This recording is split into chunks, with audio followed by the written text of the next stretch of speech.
Assalamualaikum warahmatullahi wabarakatuh. Alhamdulillahi rabbil alamin.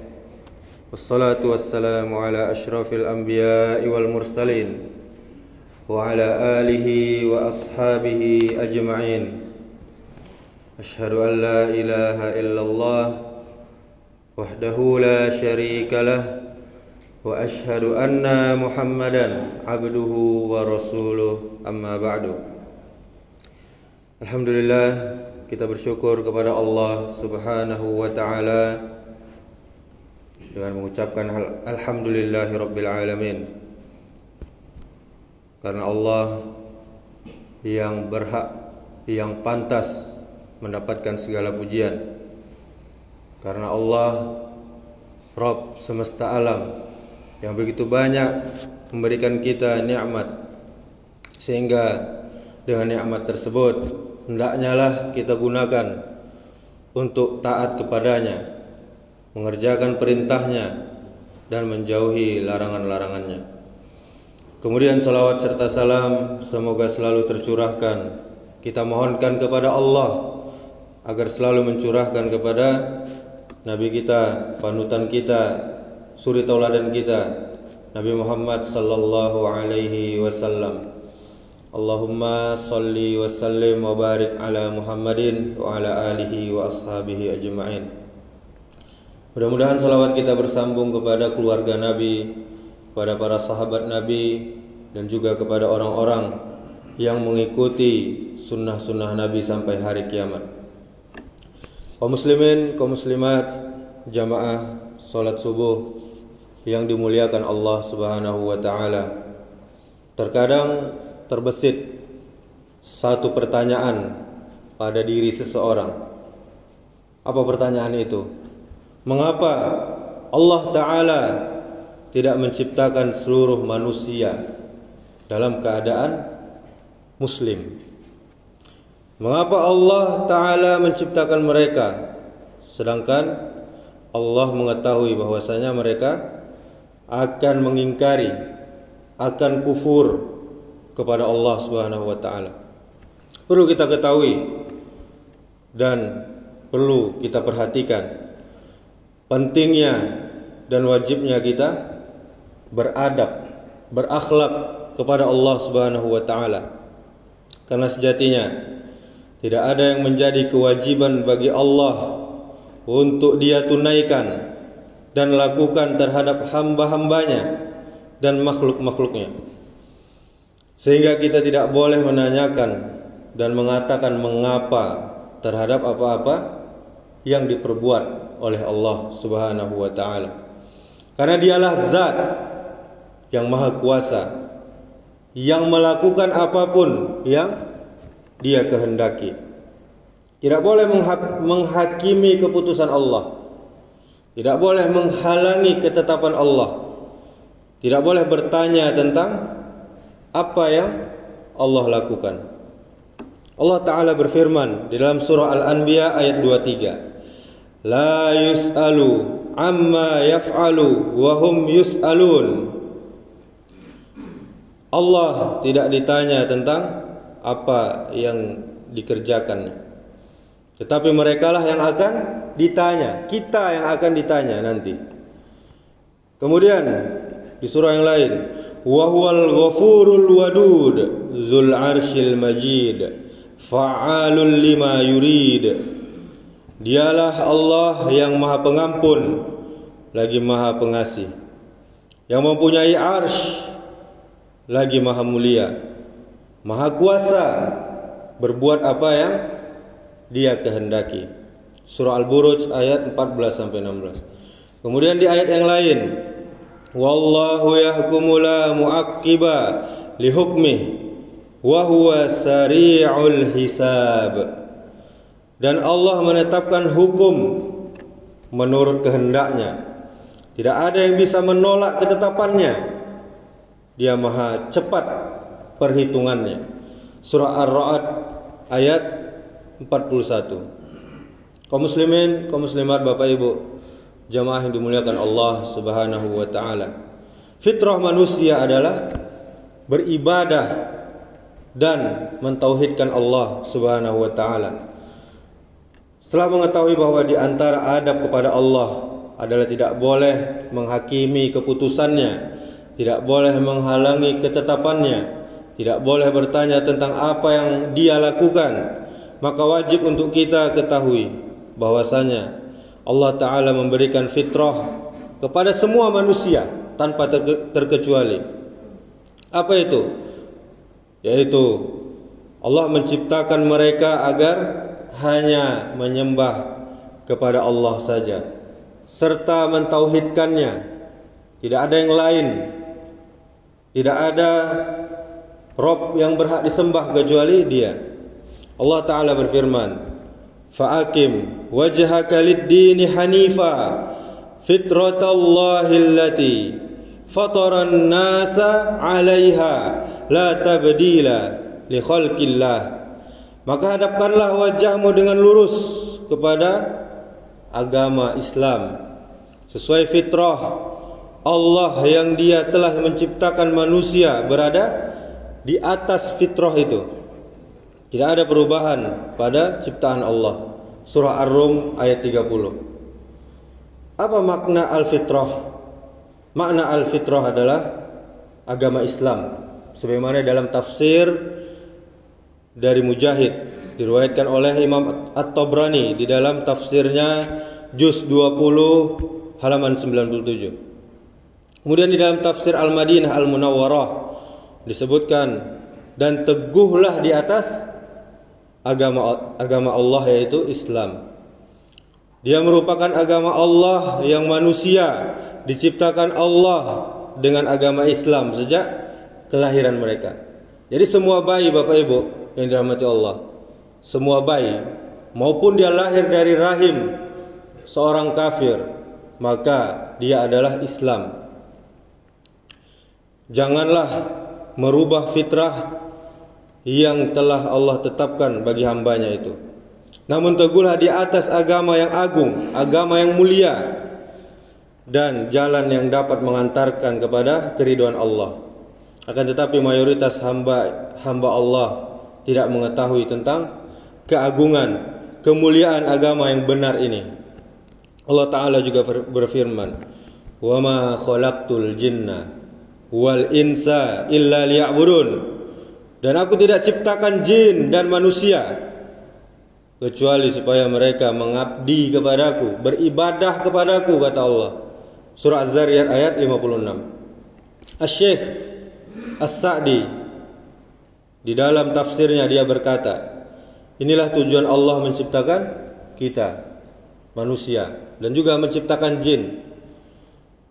Dan Allah mengutus semua rasul untuk menyeru kepada tujuan tersebut, mengajak manusia, mengajak umatnya untuk tujuan tersebut, yaitu mengabdi kepada Allah. Tujuan tersebut adalah menyembah Allah yang mencakup berilmu tentang Allah, mencintai Allah, kembali kepada Allah, menghadap kepada Allah, dan berpaling dari selain Allah Subhanahu wa ta'ala. Semua tujuan itu tergantung pada ilmu tentang Allah, karena kesempurnaan ibadah itu tergantung pada ilmu kita tentang pengenalan kepada Allah Subhanahu wa ta'ala atau ma'rifatullah. Dan Allah menciptakan mereka bukan karena mereka diperlukan Allah. Jadi Allah menciptakan kita bukan karena Allah butuh, Allah perlu dengan kita, bukan. Bahkan semenjak masih menjadi janin, sejatinya seluruh manusia telah bersaksi bahwa Allah Subhanahu wa ta'ala adalah sesembahan satu-satunya. Allah Ta'ala berfirman, wa iz akhadha rabbuka min bani adama min zuhurihim zurriyyatahum wa ashhadahum ala anfusihim alastu bi rabbikum qalu bala syahidna an taqulu yaumal qiyamati inna kunna an hadza ghafilin. Dan ingatlah ketika Rabbmu mengeluarkan keturunan anak-anak Adam dari sulbi mereka, dan Allah mengambil kesaksian terhadap jiwa mereka seraya berfirman, bukankah aku ini Rabbmu? Kemudian mereka menjawab, betul, engkau Rabb kami.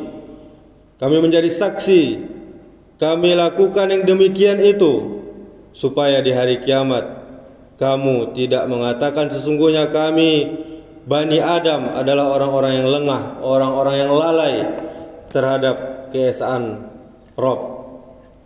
Quran surah Al-A'raf ayat 172. Oleh sebab itu Bapak Ibu jamaah yang dirahmati Allah Subhanahu wa taala, setiap manusia yang lahir maka dia adalah dalam keadaan Islam, mengenal Allah Rabb semesta alam dan mengakuinya sebagai sesembahannya. Lalu apa yang menyebabkan manusia atau bayi yang lahir tadi menjadi kafir? Saat Allah Ta'ala menciptakan seluruh janin dengan kondisi mereka telah menjadi muslim, lalu bagaimana bisa ada orang-orang yang menjadi kafir? Di dalam sebuah hadis qudsi Allah Ta'ala berfirman, sesungguhnya aku telah ciptakan hamba-hambaku dalam keadaan hunafa, hanifa, yaitu Islam semuanya. Kemudian syaitan datang lalu memalingkan mereka dari agama mereka, mengharamkan atas mereka apa yang aku halalkan, dan memerintahkan mereka untuk menyekutukan aku dengan sesuatu yang tidak aku turunkan keterangannya.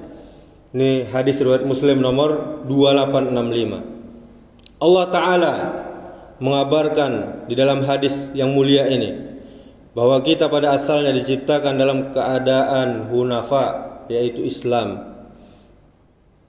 Sebagaimana penjelasan Al-Imam An-Nawawi di dalam Syarah Sahih Muslim juz 9 halaman 247. Kemudian Bapak Ibu jamaah yang dirahmati Allah, syaitan dari kalangan jin dan manusialah yang menjadikan manusia berubah fitrahnya dari Islam menjadi Kristen, menjadi Hindu, menjadi Buddha, menjadi Yahudi, dan agama-agama selain Islam lainnya.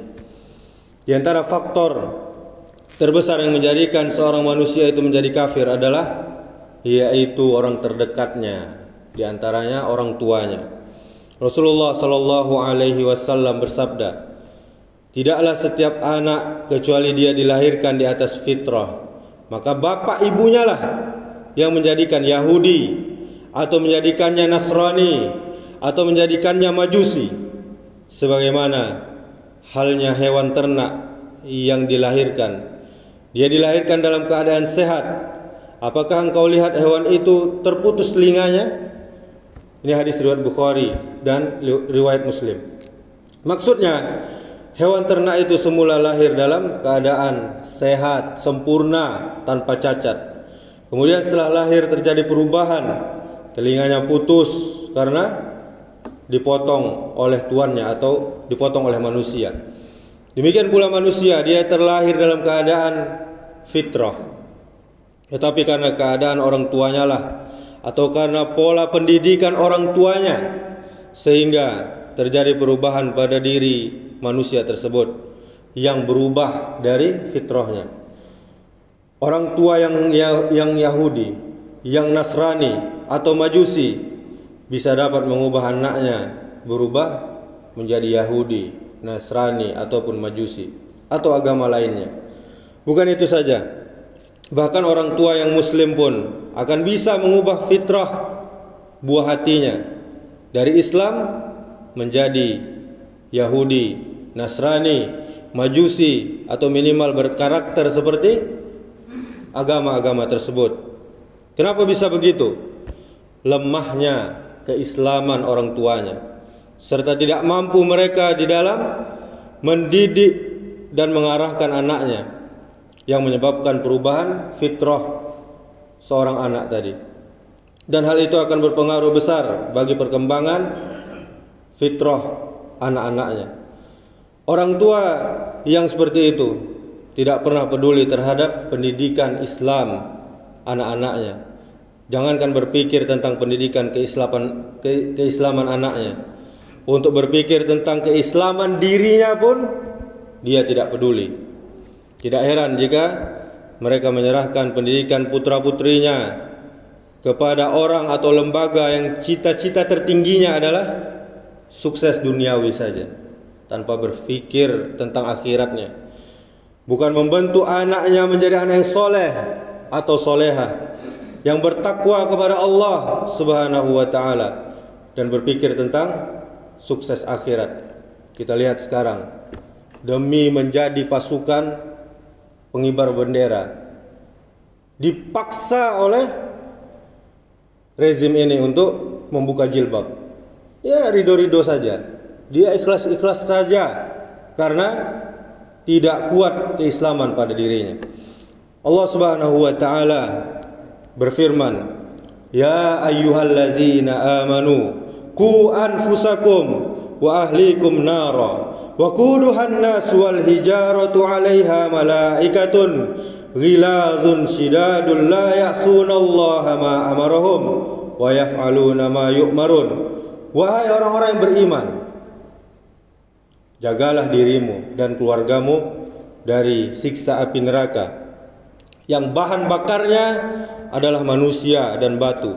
Penjaga neraka itu adalah malaikat-malaikat yang kasar, yang keras, dan tidak pernah durhaka kepada Allah terhadap apa yang diperintahkan oleh Allah kepada mereka.